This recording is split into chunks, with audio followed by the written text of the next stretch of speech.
Daily blog দেখতে আমরা কারাই বা না ভালোবাসি, আর আমিও কিন্তু খুবই ভালোবাসি। তাই মোটামুটি কম বেশি চেষ্টা করি রোজকার কিছু না কিছু ভিডিও আমি তোমাদের সামনে হাজির করতে। তেমনই আজকে চলে এসেছি এই ড্রেসটা নিয়ে। শুরুতেই দেখতে পেলে ড্রেসটা, যেটা আমি ফ্লিপকার্ট থেকে নিয়েছিলাম। ড্রেসটার কালারটা একটু প্যাস্টেল শেডের হওয়ার জন্য আমার কাছে একটু ফ্যাকাশেই লাগছিল। জানি এই কালারগুলো অনেকের কাছেই ভীষণ প্রিয়, তবু আমার একটু ব্রাইট কালার বেশি পছন্দ। তাই ভাবলাম কিছুটা নিজের হাতের গুণে যদি এটাকে একটু ব্রাইট কিছু করা যায়। সেই যেমন ভেবেছি তেমন কাজ। নিয়েছি কয়েকটা মাল্টি কালারের সুতো, আর তার সাহায্যে আমি কিন্তু করে নিচ্ছি সুন্দর সুন্দর স্টিচ। আর এই স্টিচটাকে কি বলে জানো? হেরিংবোন। আর এই হেরিংবোন স্টিচের সাহায্যে আমি 3টে কালারের সাহায্যে বেশ অনেকগুলো মোটিভ রেডি করে নিয়েছি। এরপর সাইডে দিয়ে দিয়েছি ছোট্ট ছোট্ট সরু সরু দুটো লেস বা বর্ডার, যেটার সাহায্যে আমি জামাটাকে আরও বেশি সুন্দর করে তুলেছি।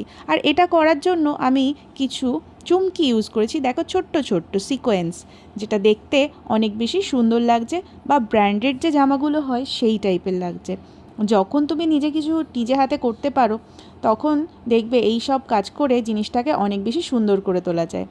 আমিও একটা গোটা দিন সারাদিন বসে এই কাজটা কিন্তু কমপ্লিট করেছি।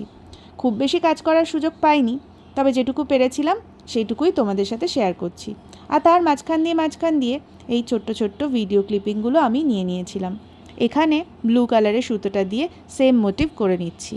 আর একদম লাস্টে নিয়েছিলাম এই রকম সুন্দর টাইপের স্টোন, যেটাকে আমি স্টোনের আঠা দিয়ে এইভাবে আটকে নিচ্ছি। আর তোমরা চাইলেও একটা সাধারণ জামাকে এইভাবে অসাধারণ করে তুলতেই পারো। আমার যেভাবে কাজটা করতে ইচ্ছা হয়েছে আমি সেভাবে করেছি। এখন ইউটিউব, ফেসবুক চারিদিকে এই প্রচুর স্টিচের ভিডিও, বিভিন্ন ধরনের ক্রাফটের ভিডিও, অনেক কিছু তোমরা দেখতে পাবে। আমিও সেগুলো দেখে ইন্সপায়ার্ড হই, আর নিজের মতো করে তার সঙ্গে কিছু মিশিয়ে নতুন কিছু করার চেষ্টা করি। আমি জানি তোমরা অনেকেই এই ধরনের কাজ করো, তাই যারা যারা এই ধরনের কাজ করতে ভালোবাসো তারা কিন্তু অবশ্যই আমাকে কমেন্ট করে জানিও। আর আমার এই সিম্পল কাজটা তোমাদের কেমন লাগলো সেটাও কিন্তু আমাকে কমেন্ট করে জানিও। এছাড়াও হ্যান্ড পেইন্টেড অনেক কিছুই আমি করি, পাঞ্জাবি ব্লাউজ বা স্টিচ করে বিভিন্ন ধরনের কাজ কিন্তু আমি করতেই থাকি, আর কম বেশি তোমাদের সাথে শেয়ারও করি। ভিডিওটা ভালো লাগলে লাইক কমেন্ট শেয়ার করো। এরপর ড্রেসটা পরে কোথায় গেছিলাম সেটা পরের ভিডিওতে আসছি। এখনকার মতো টাটা, দেখা হচ্ছে নতুন ভিডিওতে।